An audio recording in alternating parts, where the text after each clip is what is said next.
Ladies and gentlemen, we are back with another episode of our hit SolveIt series, where you will get complete past paper solutions with explanations that a mere mark scheme or examiner report will not give you. It'll be a quick revision of the entire syllabus, and with a look at the latest paper formats, it will equip you with all that you need to ace your next exam. So without further ado, let's get started.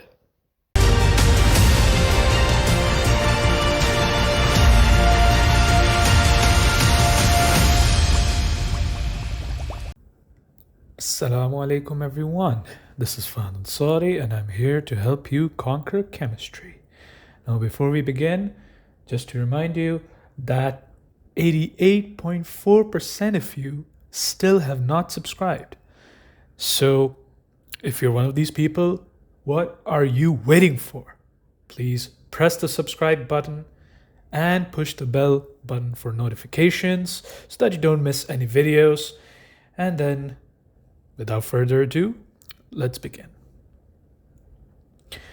So in this video of the SolveIt series, we will be solving the Feb-March 2023 Paper 1, Variant 2 of the AS level chemistry syllabus according to CAIE.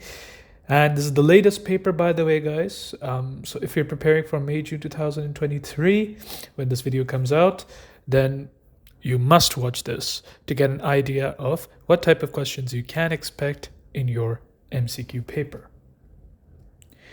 So first question is regarding redox reactions. It says which equation represents a disproportionation reaction. Now remember, disproportionation is basically a reaction in which atoms of the same element are going to be oxidized as well as reduced. So you will have some atoms of that element that are oxidized and some that will be reduced. So atoms of the same element will be oxidized and other atoms of the same element will be reduced at the same time. All right, so now looking at these equations, one important thing that you need to remember when it comes to disproportionation is that if we need atoms of the same element being oxidized and reduced at the same time, you need atoms of that element to be present in at least two products. All right. So if I look at, let's say, the last equation over here, you can see that the nitrogen from nitrogen dioxide is a part of HNO3 and HNO2. So it's a part of two products. So we can expect the nitrogen to have two different oxidation states, might as well be oxidized and reduced at the same time. If you look at the other equations, we cannot find any examples of the same element being part of two different products. All right. This is the only equation where that happens. So if you want to take this shortcut, you could just select option D, but because this is a proper SolveIt video, not a short, I'm going to go into the explanation as to how this works. All right. So over here for nitrogen dioxide, what we're going to do is we're going to keep the oxidation state of nitrogen as X, and for oxygen it's going to be -2 because the more electronegative atom amongst the nonmetals will get its usual negative charge, and the other element from the nonmetals gets X. And we add them to give 0, so X over here turns out to be +4. Now if you do similar calculations over here, for hydrogen it's going to be +1 because whenever it's bonded to nonmetals, it will have a +1 oxidation state. For nitrogen it is X. For oxygen it's going to be 3 times -2 because it's more electronegative than the other elements present. Add them up to 0, and so X will give us +5. All right, so you can see that over here the nitrogen is being oxidized. It's going from +4 to +5. Now, in this situation, in HNO2, if I do the similar calculation, +1 for the hydrogen, plus X for the nitrogen, plus 2 times -2 for the oxygen atoms, add up to 0 for the compound, X will be +3. So now it's going from +4 in nitrogen dioxide to +3 in HNO2. So over here, reduction is taking place. So this is an actual example of a disproportionation reaction where atoms of the same element are being oxidized when the NO2 turns into HNO3, and atoms of the same element are being reduced when NO2 turns into HNO2. So for the second question, we have a Boltzmann distribution, and it asks us which statement correctly describes the effect of an increase in temperature. All right. So all of these options are talking about where the peak P is going to move and how many molecules will have energy greater than EA, the activation energy. This is the activation energy in case you forgot. Right. So when we have an increase in temperature, you need to remember for an increase in temperature, the peak P will move to the right and it will go down a little. All right. So out of all of these options over here describing the movement of peak P, we're going to go for option C and option D. So peak P will be lower. All right. Now, obviously, when you have an increase in temperature, that increases the rate of reaction. How? Because more molecules have more energy. And that's going to be energy greater than the activation energy that's required to start the reaction. So we're going to go for more molecules will have energy greater than activation energy. So option D is going to be correct for this one.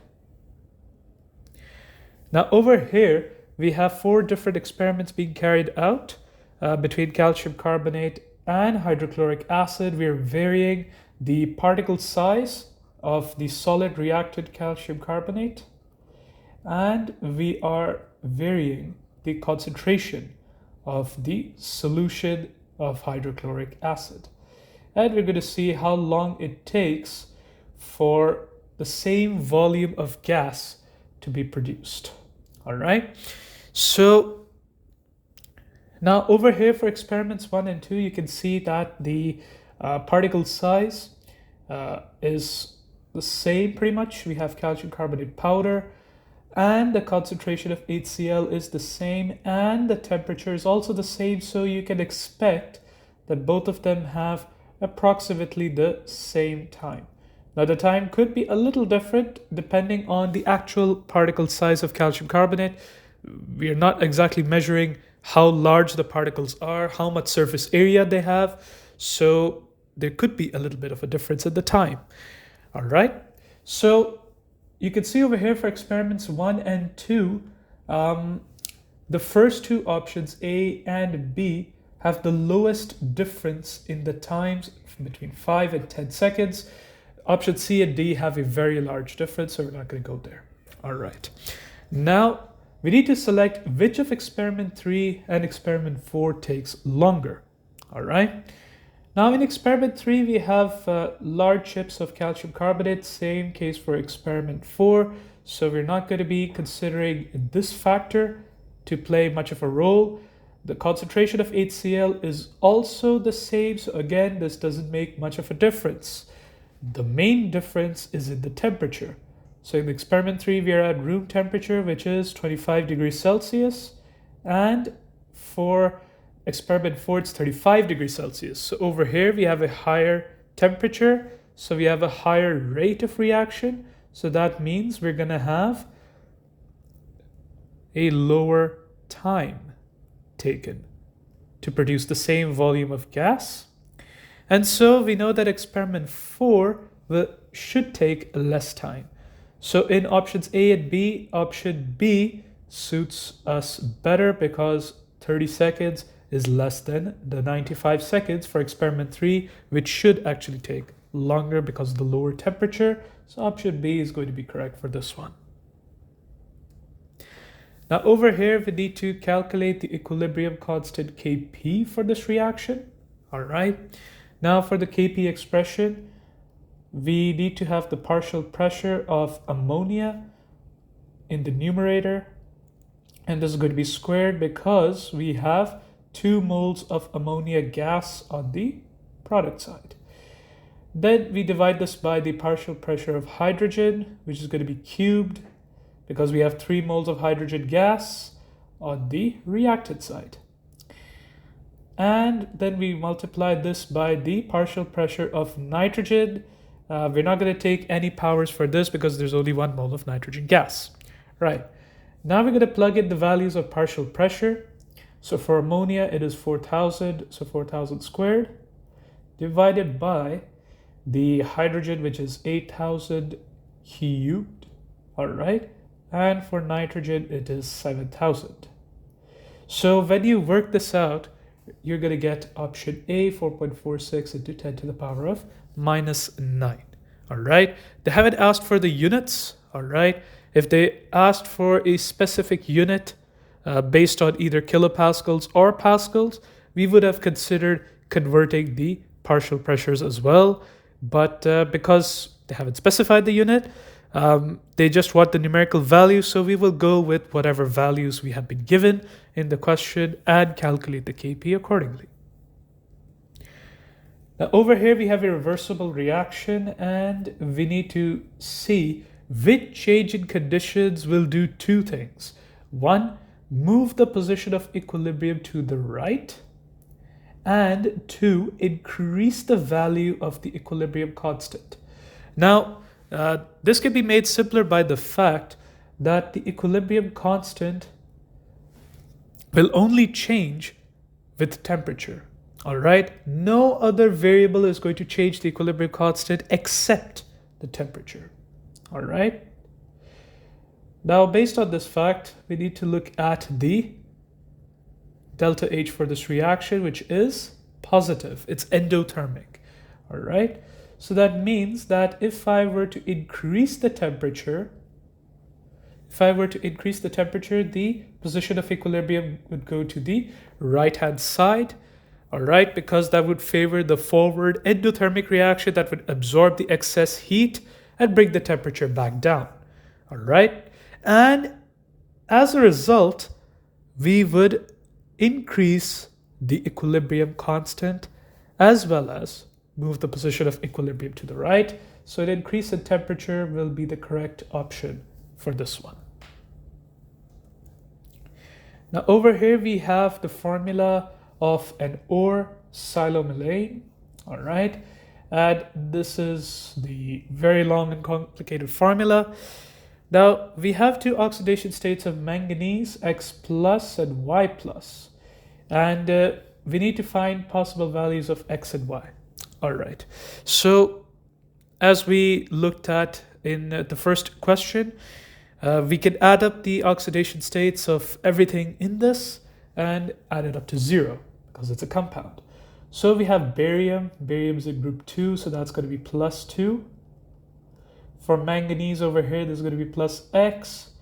Then we have the other manganese, which is +Y. Now remember that there are 8 of these manganese atoms with the +Y oxidation state. And so what we're going to do over here is we're going to multiply by 8. 8 times +Y. Plus, now we have oxygen. We have 16 of these, so that's going to be 16 times -2. And then we have 4 hydroxide ions. We know the charge of the hydroxide is -1. So 4 times -1, this gives us 0. Now let's simplify this. We're going to get 2 over here. Now this is going to be -32, so -32. And this is going to give us -4, so -4, plus X plus 8Y. And then when we add all of these up, that should give us -34. So we take it to the other side. This is going to become X plus 8Y equals 34. All right, that's going to be our equation. Now, if I write this down over here again, x plus 8y equals 34, we need to find value of x and y from the options that can fit this. All right, so let's take a look. So if I were to go for option A, we have x equals 2, so you plug that in over here, and y equals 4, we plug that in over here, so that becomes 2 plus 8 times 4. Now when we add these up, this is going to give us 34, which is what we want. And so option A is going to be correct. I don't need to look at the others. All right, now over here we have a reaction between magnesium oxide, calcium oxide, and silicon. And these are the products. Now over here, it is asking about the particular equation and asking which element is being reduced and which element is neither oxidized nor reduced. So we can look at the oxidation states. Now it is mentioning 3 elements: calcium, magnesium, and silicon. All right, so we're going to focus on these guys. So for magnesium, we know that it's in group 2, so it's going to be +2. Calcium is also in group 2, so it's going to be +2. Silicon over here is an element, so it's going to be 0. Now on the right hand side, magnesium is an element, so it's going to be 0 now. Calcium is going to stick to +2, all right, because it's part of a compound still and it's in group 2. So over here is going to be 2 into +2 over here. Now for silicon, we're not exactly sure what the oxidation state is going to be, so I'm going to put this as X. Oxygen is, well, -2. All right, we've already seen that plenty of times in this paper. So we add this up to give 0, all right. And when we do the math, X is going to be +4. All right, so you can see over here that magnesium is being reduced. It's going from +2 to 0. And calcium over here is going from +2 to, well, +2 again. So it is neither oxidized nor reduced. So over here, option B and C talk about magnesium being reduced, all right, up until this part. And it's calcium that is neither oxidized nor reduced. So it's going to be option B for this one. Now, in which species is there a lone pair of electrons? All right.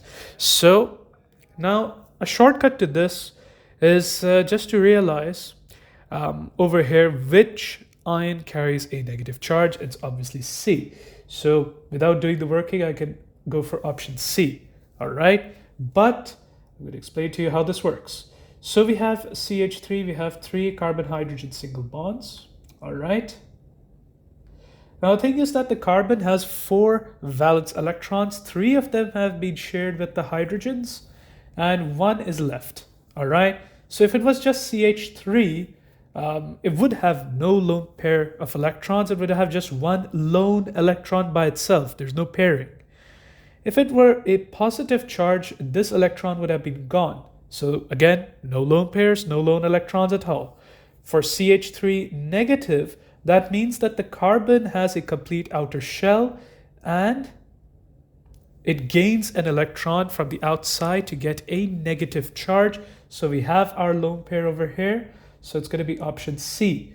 For option D, we have the carbon bonded to 4 hydrogen atoms through single bonds. And so all 4 of its valence electrons are involved in covalent bonding. And so there are no lone pairs in this one either. So it's going to be option C. So under which conditions will nitrogen behave most like an ideal gas? Very easy. Don't need to think about it. All right. We know that for an ideal gas, the molecules need to be far apart. All right. And the forces of attraction need to be 0.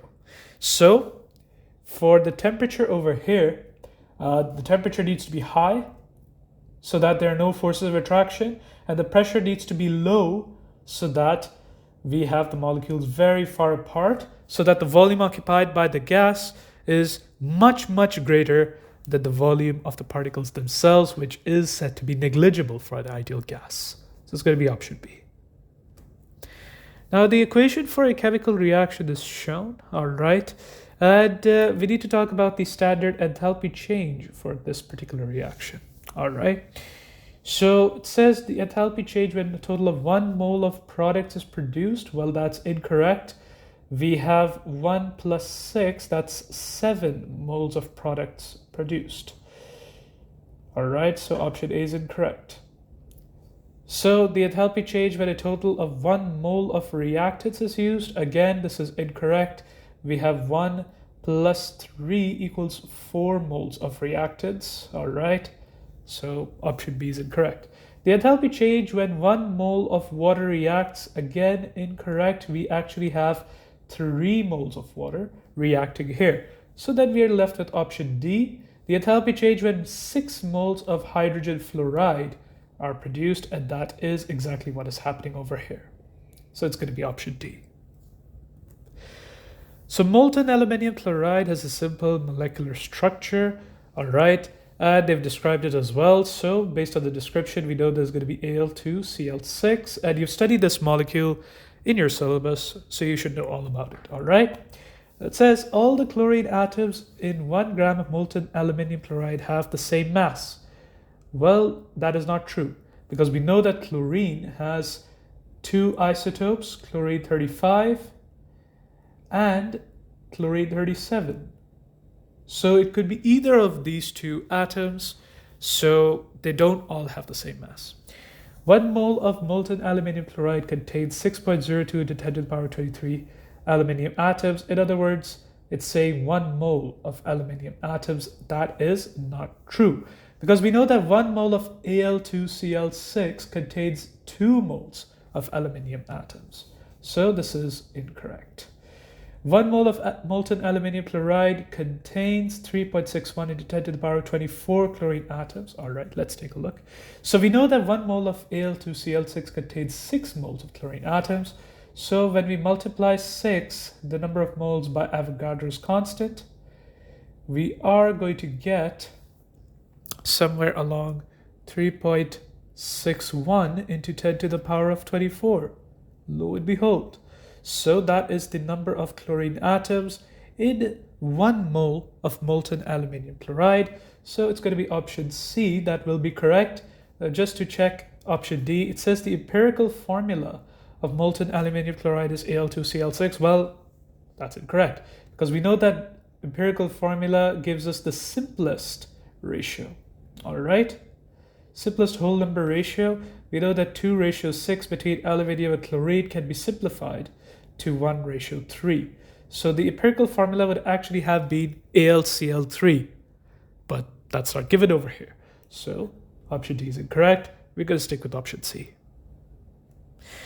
Which atom contains 4 times as many neutrons as the Li atom? All right, so over here, number of neutrons would be the nucleon number minus the proton number, so that's 4 neutrons. All right, now let's take a look at the options. Now we need 4 times as many neutrons, right? So that means our target is 4 times 4, which is 16 neutrons. All right, so we subtract the proton number from the nucleon number for all of the options. It's going to be 40 minus 20 equals 20 for the first one, so incorrect. For the second, it's going to be 24 minus 12, so that's 12, again incorrect. Now for option C, it's going to be 31 minus 15, so that is 16. So yep, we have got our target. Option C is correct. And for option D, again, just to confirm, 26 minus 14 is 12, so incorrect. So option C it is. Which statement about the first ionization energies of magnesium and neon is correct? All right. So if you check the periodic table, neon is at the end of period 2, and magnesium comes along in group 2 of period 3. All right. And from the general ionization energy trends, we know that the ionization energy pretty much increases across a period, but once it reaches the first ionization energy of the noble gas, the group 18 element, it takes a sharp dip when it moves to the next period, and then we will see the next increase. All right, this is for group 18 of the previous period, and this is for group 1 of the next period. All right. So if you're changing periods, we know that magnesium will have a much lower first ionization energy, right? So it's going to be option C or D, all right, where neon has the greater numerical magnitude or value. And well, it's asking about whether both are endothermic or exothermic. Well, you guys should know by now. It is the energy required for the electron to escape the clutches of the nucleus that's holding it back from living its best life. So it needs some energy, it needs some motivation to get out of there. All right. So it's going to be endothermic.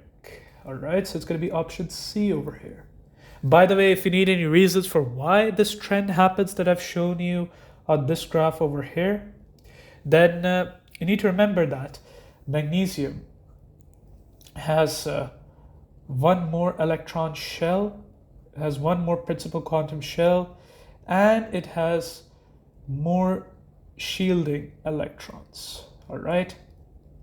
So despite the fact that this magnesium has a greater nuclear charge, you have these two factors working in the favor of magnesium having a lower first ionization energy because the electron is further away and more shielded from the nucleus. So it's going to be option C. All right, now in a sample of pure water, what is the maximum number of hydrogen bonds that one molecule of water can be involved in? Now, we know that water looks something like this, and the oxygen contains 2 lone pairs. Now, each lone pair can bond to another water molecule, specifically a partial positive hydrogen in that water molecule. All right, so that's 2. And the 2 partial positive hydrogens can also bond to a lone pair on an oxygen atom in another molecule. So that's going to be 4 other molecules or 4 other hydrogen bonds that each water molecule can be involved in. All right, now we have a big one, a moles question. So it says that hydrated cobalt 2 sulfate loses water when heated to give anhydrous cobalt 2 sulfate. All right. So over here it says that when 3.10 grams of hydrated COSO4.XH2O is heated to constant mass, the loss in mass is 1.39 grams. So we can say that this mass that is lost is the mass of water. All right. So what we will do is we will find the moles of water, which is 1.39 divided by the MR of water, which is 18. So this gives us 0.0772 moles. Right. Now, for the moles of the anhydrous cobalt 2 sulfate, all right. Now, we have 3.10 grams of the entire thing, all right. Now, when the water is gone, it's going to be 3.10 minus 1.39. What is left behind is just the cobalt 2 sulfate without the water of crystallization. And we're going to divide it by the MR. So the ARs are going to be added up. For cobalt, 58.9. For sulfur, 32.1. Plus 4 times 16 for the oxygen atoms. And so this is going to give us 0.0110 moles. All right. Now we need to find the value of X. Now see, the moles of water to the moles of the cobalt 2 sulfate, that ratio according to this formula over here is X ratio 1. All right. So we can find the value of X by dividing the moles of water by the moles of the anhydrous cobalt 2 sulfate. So that's going to be 0.0772 divided by 0.0110, and this gives us an approximate value of 7. So X is going to be 7 in this case. So option C is going to be correct. All right, so we have a table of certain bonds with their bond energies given. All right, and we need to check out these statements. So the first statement says that diatomic molecules have exact values for their bond energies, which are always positive, right? So remember that bond energies, they are defined as the energy required to break 1 mole of a bond in the gaseous state. So its energy required to break a bond, so it has to be positive. And for diatomic molecules, well, yes, they do have exact values. The reason is that, for example, if I have a fluorine single bond over here, right? We know that fluorine exists as a diatomic molecule, and a diatomic molecule will only have one particular bond in it, all right? And that is, in this case, is the single bond between two fluorine atoms. So if you were to have a sample of gaseous fluorine under standard conditions, and you were to provide it with the bond energy, then you would be able to break all the bonds in that 1 mole of fluorine gas. So you would have exact value. Now for statement 2. Trend in group 7 bond energies can be explained by the variation in instantaneous dipole, induced dipole, or ID forces. That's incorrect. The reason is that we're talking about covalent bonds within the molecule, not about intermolecular forces outside the molecule. So these are unrelated things. All right. Now, when statement 2 is incorrect, that rules out option B and option D. All right. Now, for statement 3, a value for the enthalpy change for the reaction between deuterium and chlorine can be calculated using these data alone. So let's take a look. So let's say I have D2 instead of H2, and I have Cl2, and this gives me 2DCl rather than HCl. All right.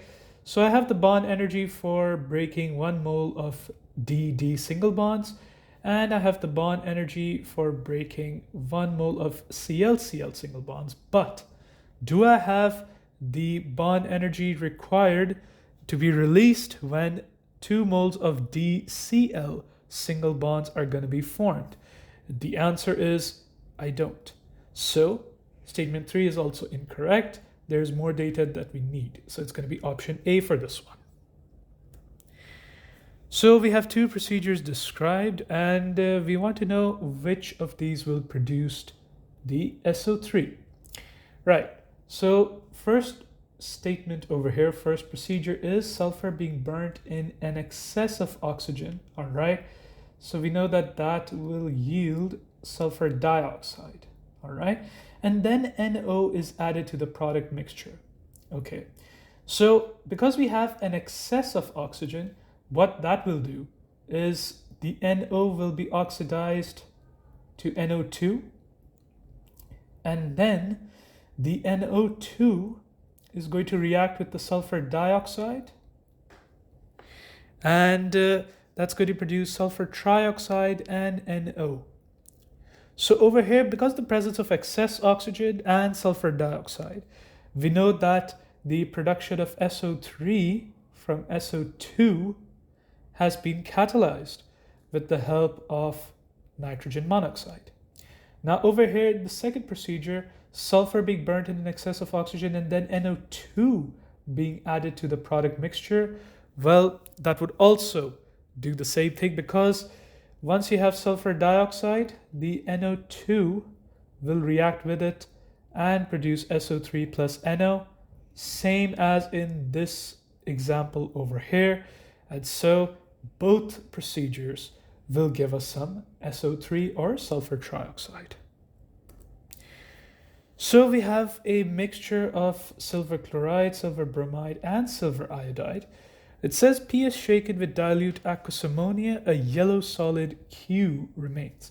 Now we need to know that out of these 3 precipitates, it's the silver iodide that does not dissolve in ammonia, and it is yellow anyway, so we know that Q is going to be silver iodide.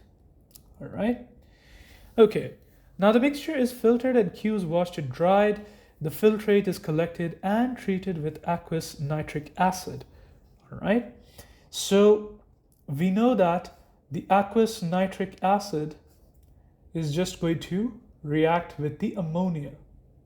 It reacts with the ammonia and removes it. All right. So now we're going to get back to the silver chloride and silver bromide, but it says it produces a white precipitate, R. So if it is white and not cream, that means that we are getting more silver chloride out of this. All right. So we have identified our Q and R. Now we're saying that Q and R are formed separately with concentrated sulfuric acid. Now remember that sulfuric acid will react with the halide ions, and that will produce the hydrogen halide that further reacts with the concentrated sulfuric acid in a redox reaction, okay? So now with Q, what happens is that hydrogen iodide will be produced because silver iodide reacted with sulfuric acid, HI is produced. And when this happens, there's actually going to be a multitude of redox reactions that occur. One example that I can write over here is iodine plus water plus sulfur dioxide. That's just one of the three different reactions that occur.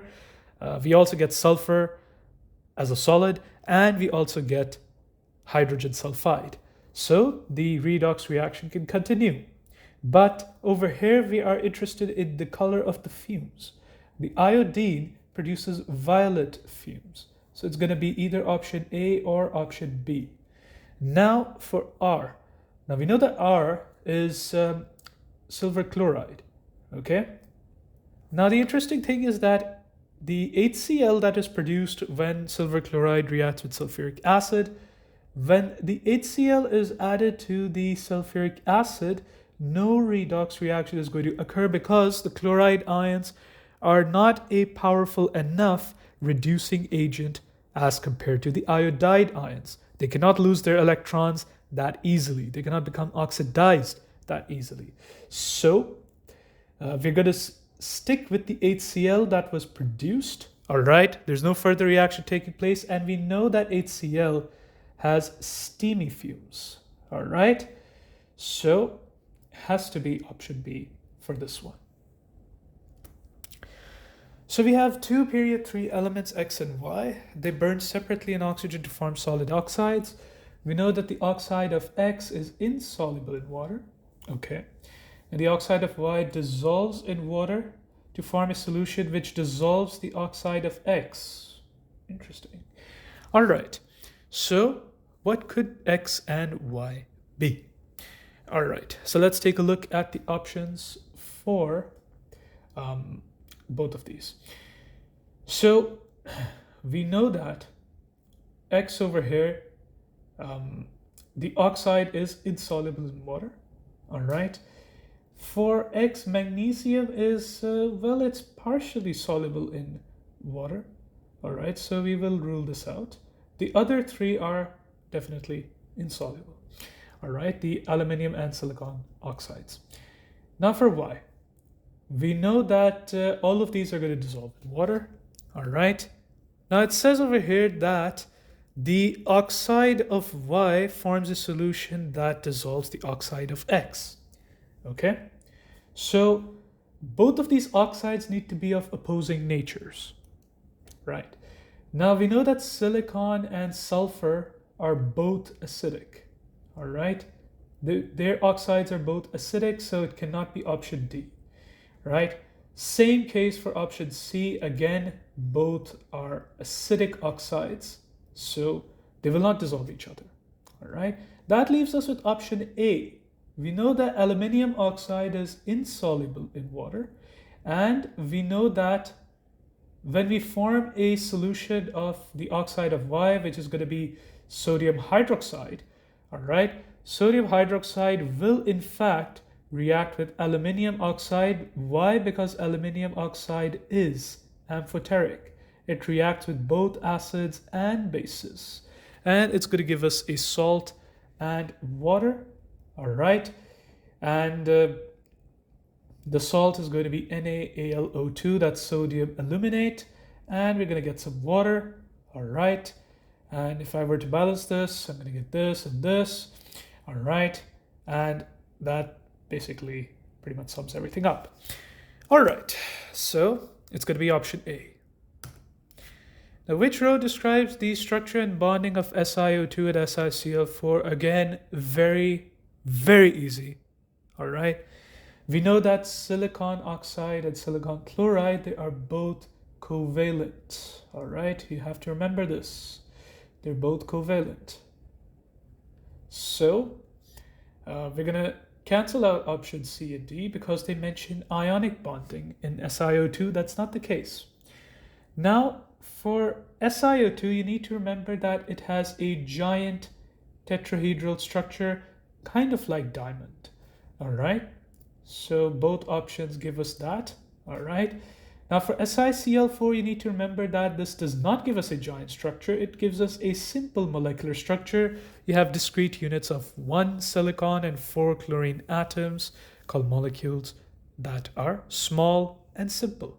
All right. You don't have a giant structure of many repeating Si atoms bonded to 4 oxygen atoms and on and on and on. All right. So it's going to be option B for this one. Right, now over here we have calcium nitrate that is being decomposed. So how much gas is produced? What is the volume of gas produced? So we write down the equation. You need to remember this equation. Calcium nitrate and other group 2 nitrates, they decompose to give you the oxide plus nitrogen dioxide, a brown gas, plus half a mole of oxygen. All right, so if you have 0.01 moles of calcium nitrate, you can see that you're producing 2 plus half, that's 2.5 moles of gas. So this is going to be 2.5 times the moles of calcium nitrate. So this gives us 0.025 moles. All right. Now the gas produced is collected and the volume is measured at room conditions. So what we're going to do to calculate the volume is we multiply the moles of the gas in total, the NO2 and O2 combined, times 24,000 because we need the answer in cubic centimeters. All right. And so this answer yields 600 cubic centimeters. So that's going to be option B, easy peasy.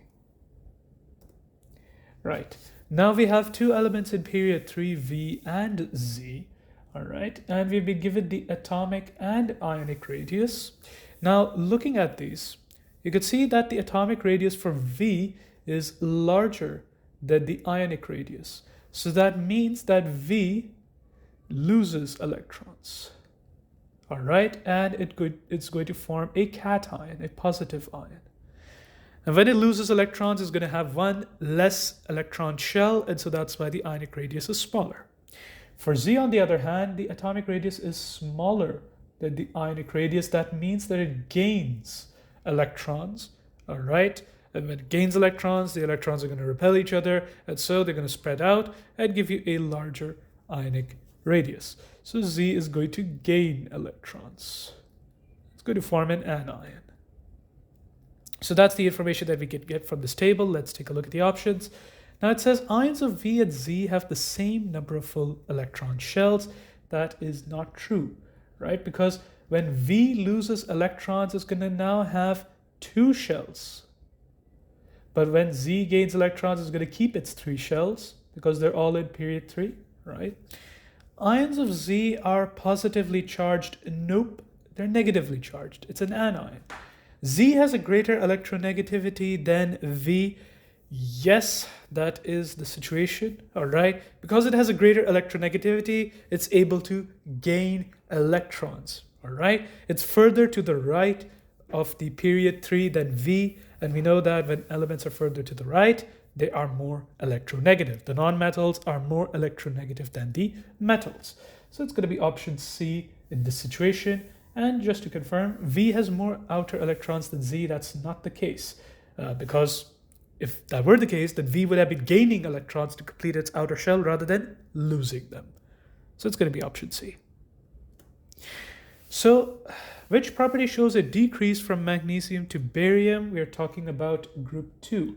So again, easy question. So it says the decomposition temperature of the carbonates. Nope. The decomposition temperature of the nitrates. Again, nope. We know that the thermal stability is going to increase down the group. All right, for both carbonates and nitrates. The solubility of the hydroxides, that actually increases. Now the solubility of sulfates, yes, that will decrease. We know that magnesium sulfate is soluble in water, and we know that barium sulfate is very famously known for being insoluble in water, gives us a white precipitate when we are testing for sulfate ions. All right, so it's going to be the solubility of the sulfates that decreases down the group. So we have 4 properties of beryllium or a beryllium compound, and these are compared to the equivalent for magnesium. All right, so we don't know a lot about beryllium, but we can confirm the options based on the properties for magnesium. Right, so it says Be reacts with O2 when heated in air, Mg does not. Nope, magnesium does react with oxygen, and so it's going to give us magnesium oxide. So this is untrue. Option B, Be reacts with aqueous H2SO4 to form a metal sulfate and hydrogen, Mg does not. Nope, again, magnesium will react with an acid to produce a sulfate and hydrogen gas when it comes to sulfuric acid, right? Option C, the nitrate of beryllium decomposes on heating to form a metal oxide, nitrogen dioxide, and oxygen. Magnesium nitrate does not. Again, magnesium nitrate will do the same thing as well. It decomposes the same way. We just saw the equation for calcium, all right? So that leaves us with option D. Beryllium chloride reacts with water to form fumes of HCl. Now, we're not sure whether this is true or not because we haven't studied beryllium, but magnesium chloride does not. That is true. Magnesium chloride does not react with water, all right? It just dissolves in water to form separated aqueous ions. So it's going to be option D. Now on to the organic chemistry part of this paper. All right, let's hope this gives us a bit of a tough time because so far this paper has been too easy. All right, maybe you might disagree with me, but I think the paper was pretty straightforward so far. Anyway, which 2 formulae correctly represent a pair of structural isomers? All right, so let's take a look at this. It says over here, option A, we have CH3, CH, CH3, COOH. So if I were to draw the structure over here, CH3, CH, CH3, and we have COOH. And the other formula is CH32CH. So we could write these two together in the structural formula, CH32, because they're bonded to the same carbon atom. All right. And yeah, so these are both structural formulae of the same compound, the same isomer of the compound. So these two do not represent the same isomer over here. All right. So we're not going to go with this one. Option B. CH3, CH, COOH, CH3. All right, we could draw this out. We have CH3, CH, COOH, CH3. All right, and then it says CH32, CH, COOH, same thing as above. And again, we know that these two CH3 groups are bonded to the same CH in the middle, which is also bonded to a COOH. So again, different structural formulas for the same compound. Next, we have CH3CH and CH3CH2CH2COOH. Now we can easily rule this out because this guy over here has 3 carbon atoms. And this over here, this fellow has 4 carbon atoms. So they're not even the same compound. It's not the same molecular formula. So how can we talk about isomerism? So that's option A, B, and C gone. And so we can go with option D. And just to confirm, CH3CH2CH2COOH, we have 4 carbon atoms and they're all in the straight chain. All right. Now, CH32CH-COOH, again, we have 4 carbon atoms, right? 1, 2, 3, 4. And we know that this one is not straight, it is branched chain. All right. So straight chain versus branched chain, these are going to be 2 structural isomers, so it's going to be option D in this case. Now, which reagents and conditions would result in the formation of butane nitrile? All right, let's go for this one. So 1-bromobutane heated under pressure with ammonia in ethanol. So ethanolic ammonia is actually going to give us an amine and not a nitrile. So that's incorrect. 1-bromopropane heated with potassium cyanide in ethanol, so ethanolic KCN. All right, so let's take a look. We have 1-bromopropane, so that's CH3, CH2, CH2, Br. All right, and the Br, once it is replaced by Cn, that's going to give us 1, 2, 3, 4. So that's in fact going to be butane nitrile. So it's going to be option B for this one. All right, now the other two options, propanol and propanone, being heated with hydrogen cyanide in the presence of KCN, potassium cyanide, both of them are going to give us not nitriles but hydroxynitriles, right? So it's not going to give us butane nitrile, the one that we need. It's going to give us an extra OH group as well, which is not what we need. So it's going to be option B. All right, now this one looks like a bit of a challenge. Let's take a look. So compound X, it reacts with hot alcoholic NaOH to produce two compounds Y and Z. Now, when we have hot alcoholic or ethanolic NaOH, this results in an elimination reaction. All right, and in elimination, we know that an alkene is going to be produced. So Y and Z are both going to be alkenes. So it says on reaction with Br2 for both Y and Z, says that Y gives a product which exists as a mixture of 4 optical isomers. So when we have 4 optical isomers, that means we have 2 chiral centers. All right, so each chiral center has its 2 optical isomers, so we get 2 squared equals 4. All right, Z gives a product which is a non-chiral, no chiral centers. All right, so let's take a look at how this works. Let's start with option A. So with option A, the carbon that is bonded to bromine is now further bonded to 3 other carbon atoms. Now 2 of these are equivalent, which are basically this and this. So I'm going to treat them as the same. So if this bromine were to be removed, then these 2 carbon atoms would get a double bond between themselves.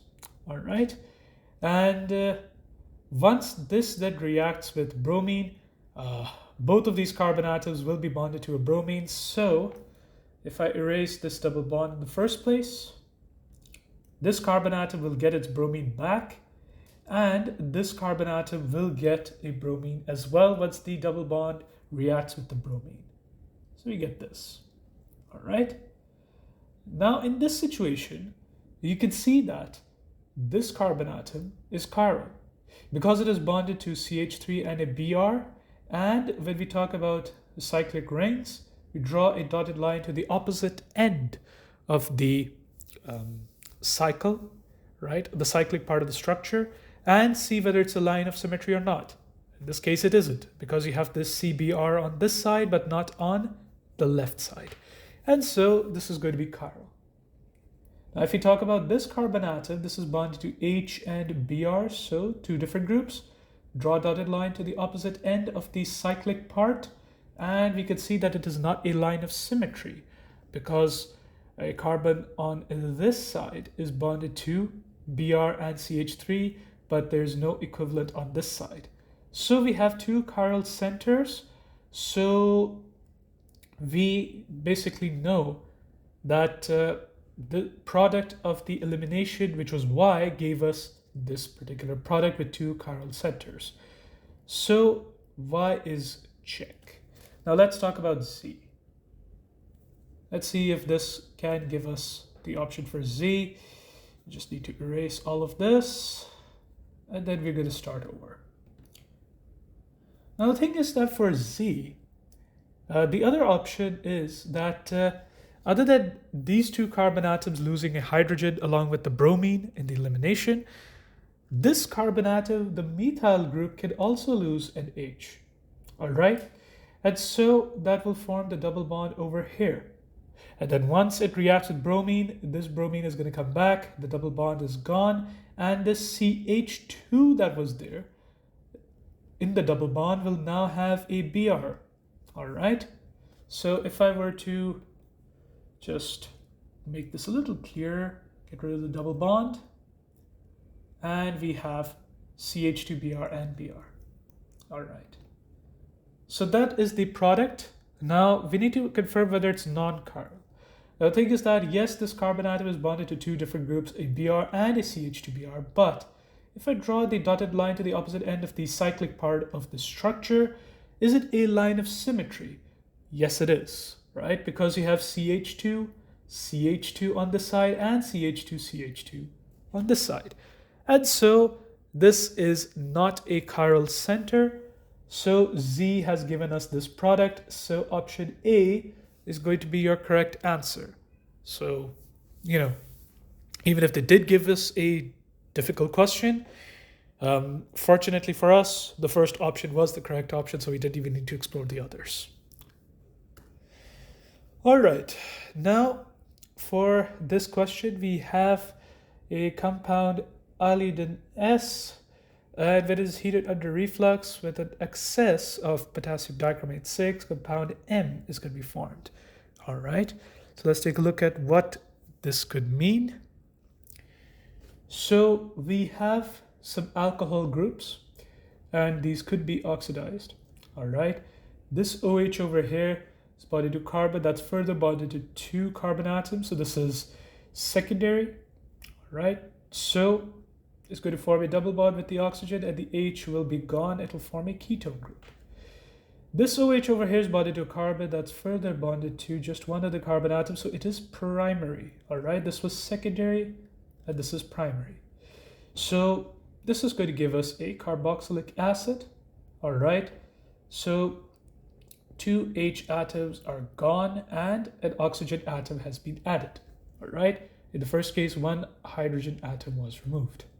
Right, now over here, this C double bond O, we know that this is bonded to two carbon atoms, so this is a ketone. Ketones are not oxidized.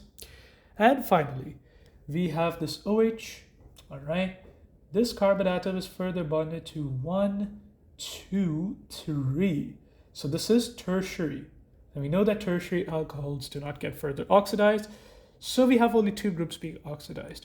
Now you might be thinking, well, we have these double bonds over here, what about these?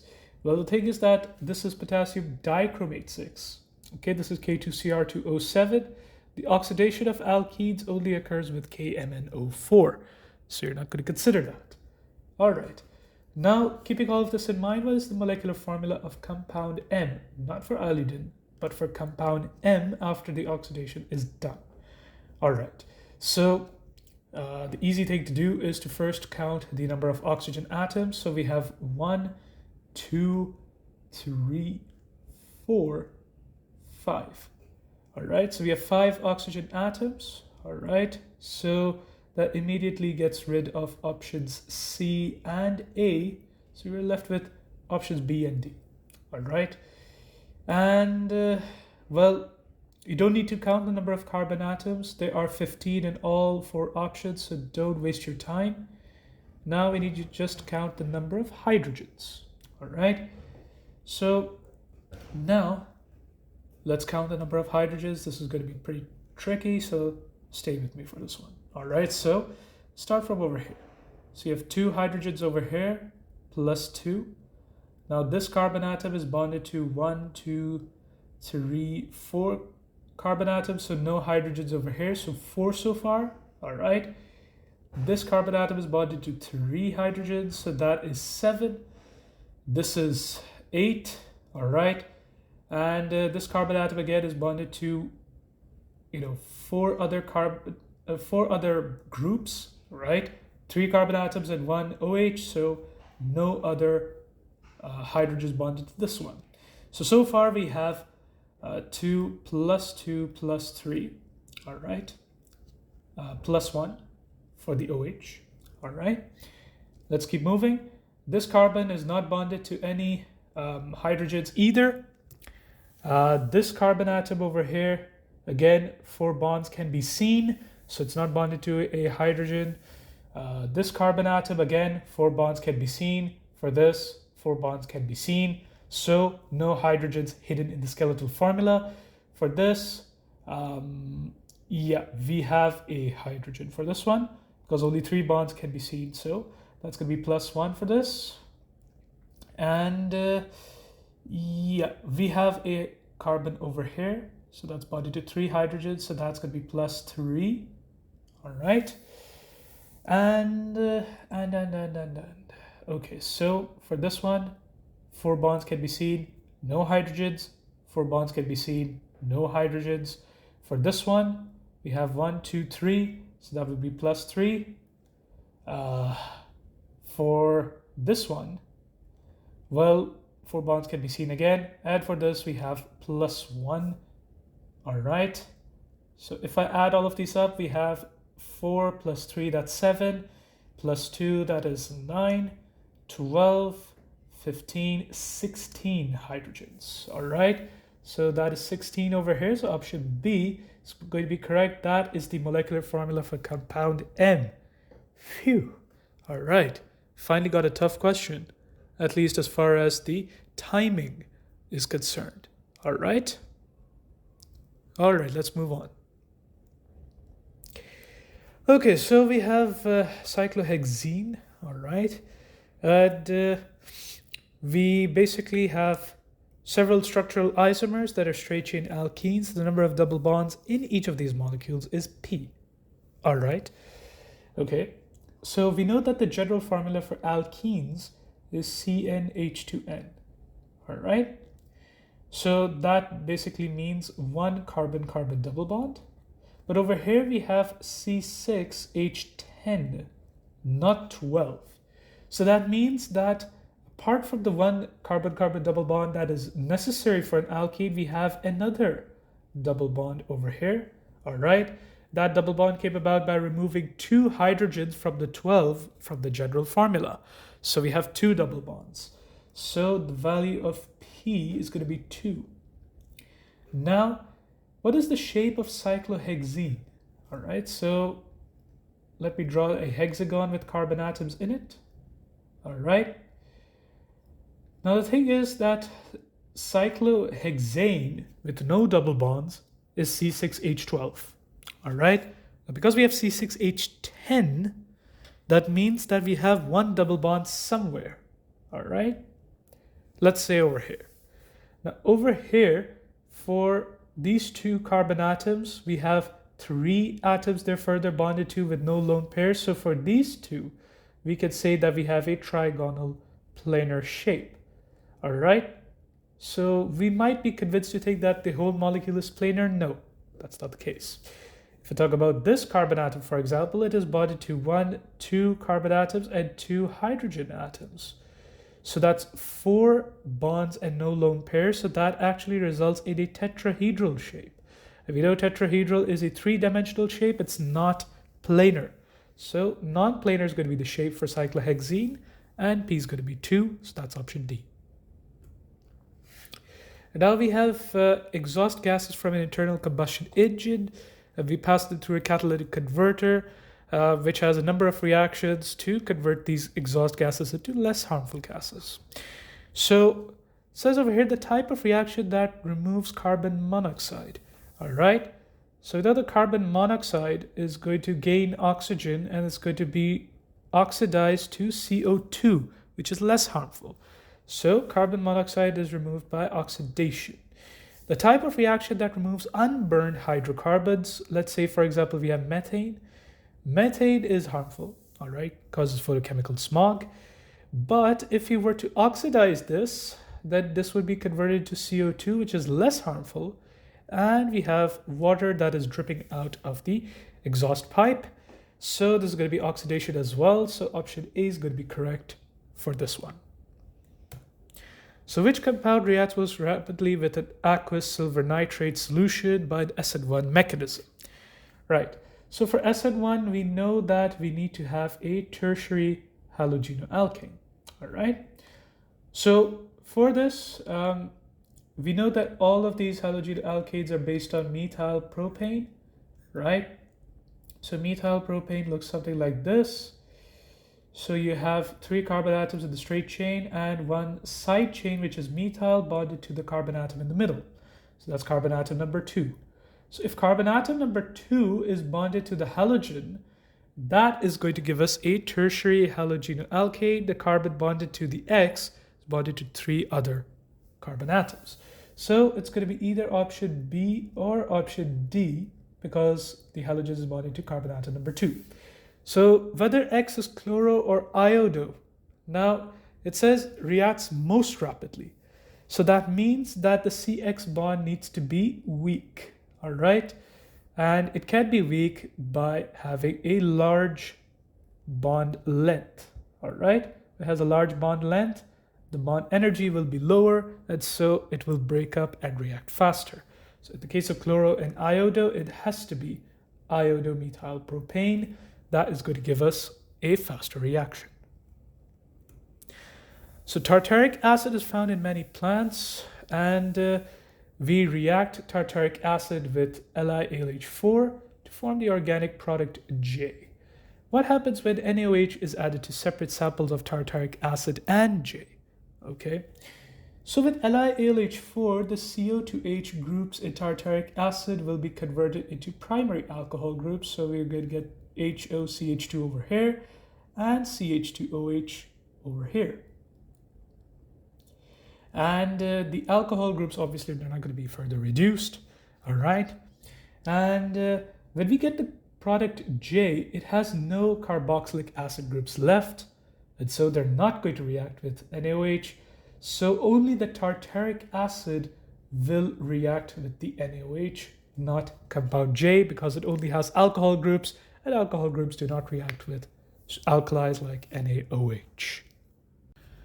All right, so over here we have citric acid that is being converted through 2 stages to tricarboxylic acid. And we need to come up with the reagents for each stage. So you can see over here that pretty much the only difference between these 2 compounds is the fact that citric acid loses an OH and this carbon gains an H. Now, how does this happen? So what we could do over here, first of all, to lose the OH is to make sure that the dehydration of citric acid occurs. So how that will happen is, if I were to rewrite this as CH over here, the H from this carbon atom and the OH from over here would be removed as water. And for this, we need concentrated sulfuric acid, so it's going to be either option A or option B. Then once you get a double bond over here, then the next step is to add hydrogen gas. It's going to gain its hydrogen back, and this carbon atom over here will gain the hydrogen as well. All right?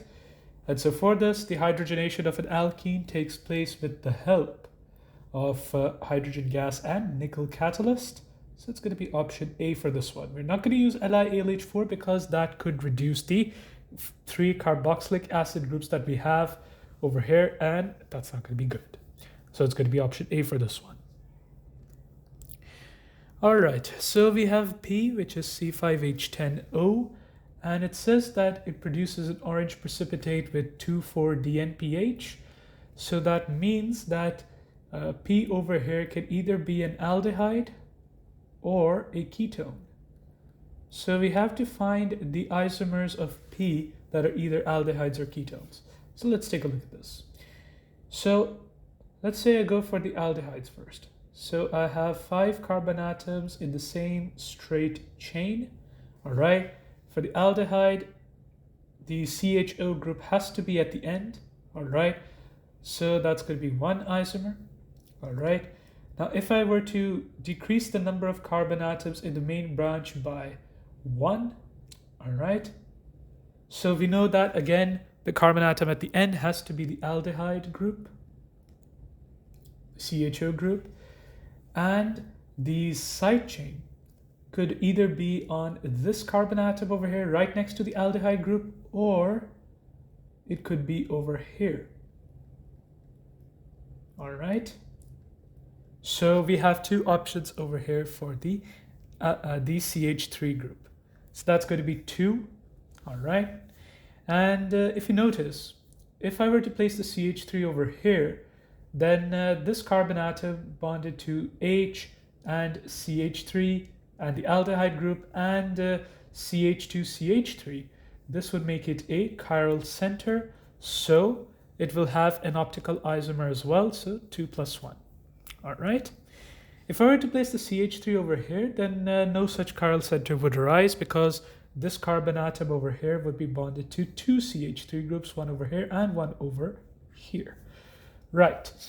Now, the next thing to do is to look at if it is possible to have 3 carbon atoms in the main branch. So we're going to go for this. We have the aldehyde group over here, and the 2 carbon atoms in the side chains, well, they have to be 2 separate CH3 groups, and they have to be bonded to the second carbon atom. All right. So that in that situation, the longest carbon chain possible that contains the functional group of the aldehyde will be 3 carbon atoms, whichever way you look. All right. So this is also another possible isomer. So we have so far 5 aldehydes that are the isomers. Now let's talk about the ketones. So say I have all 5 carbon atoms in the same straight chain, and the C double bond O can be placed either on the second carbon atom or on the third. All right, so that's going to be 2 isomers over here. Then we have 4 carbon atoms in the same straight chain. C double bond O can only be on the second carbon atom, and as a result, the side chain can only be on the third carbon atom. Cannot be bonded to the same carbon atom as the ketone group, because then you'd have more than 4 bonds. So this over here is 1 more isomer. Now, is it possible to have 3 carbon atoms in the main branch of a ketone? So the answer to that is no. Reason is that the carbon atom in the middle has to be bonded to the oxygen, double bonded. So if it were bonded to 2 carbon atoms over here, now the problem is that this carbon atom cannot be bonded to a side chain, has to be bonded to either this or this. And then in that situation, you would have 4 carbon atoms in the main branch. All right, so this is not going to be considered. So at the end of the day, we have 5 aldehydes and 3 ketones. So the total becomes 8. So we have 2 isomeric alcohols, C4H9OH. Says W is oxidized to carbonyl compound Y, which gives a red precipitate with Fehling solution. So that means that W is oxidized to the aldehyde Y. And if that is the case, that means that W itself is a primary alcohol. X is oxidized to carbonyl compound Z, which does not give a red precipitate with Fehling solution. That means that Z is a ketone. And if a ketone is being yielded by the oxidation of an alcohol, that alcohol has to be secondary. So which of W and X gives a yellow precipitate with alkaline aqueous iodine? All right, so let's take a look at C4H9OH and come up with a primary and secondary structure. Right, so we have 4 carbon atoms. All right, now for a primary structure, the OH has to be bonded to the carbon atom at the end.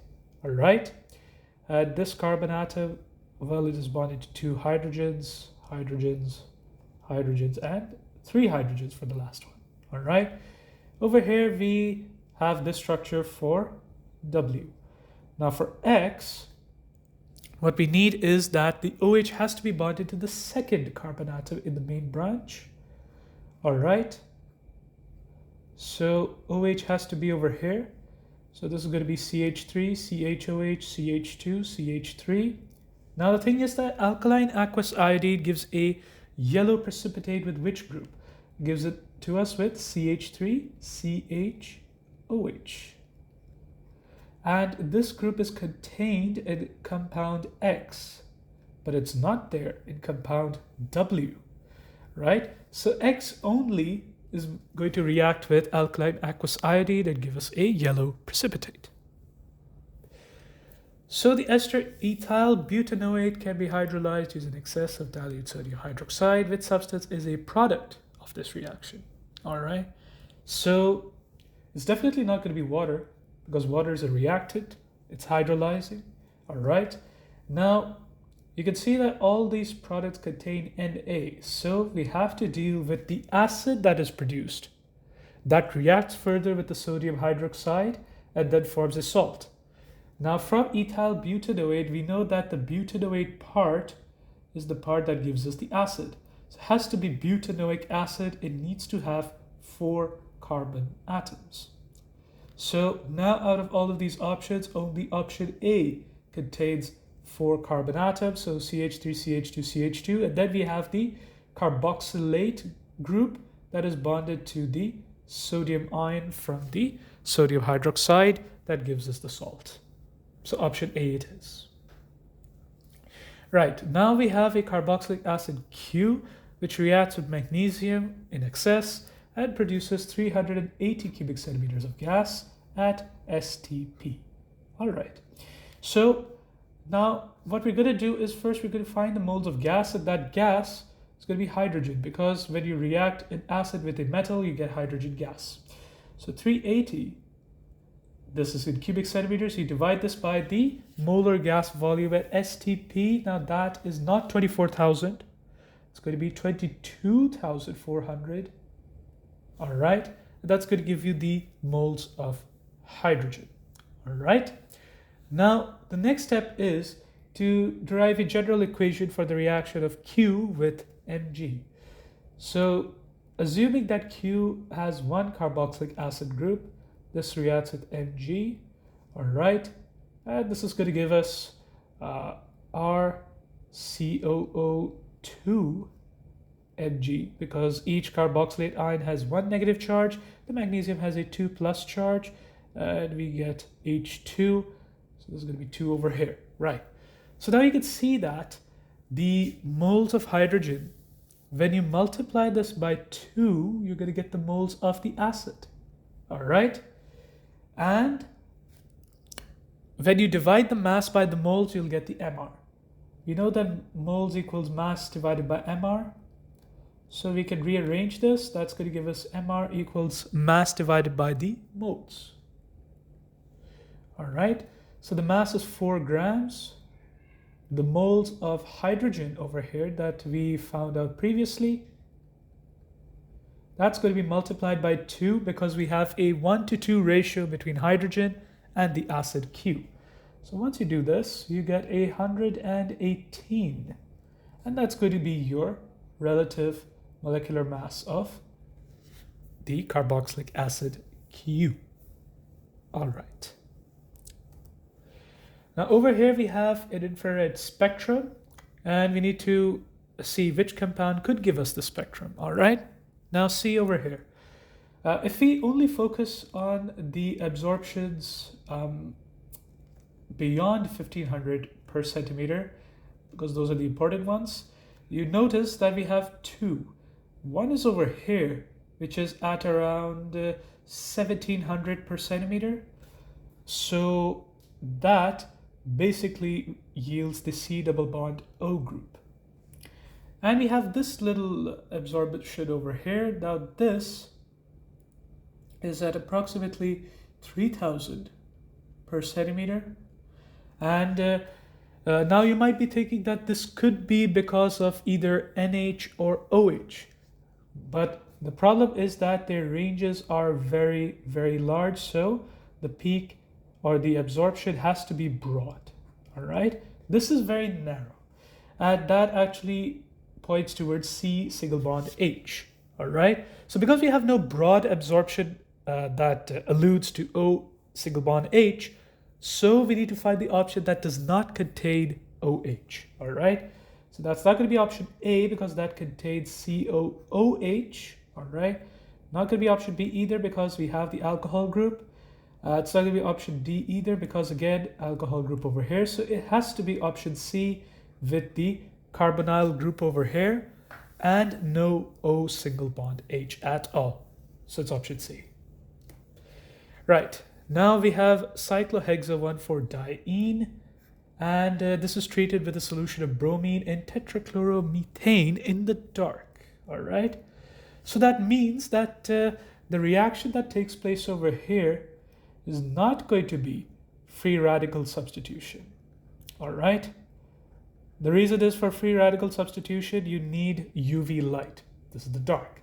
So only the double bonds are going to react in an electrophilic addition reaction. So both the carbon atoms in the double bond are going to get a bromine. The double bond is going to be turned into a single bond. And so this is a very easy question. Don't think too much about it, all right?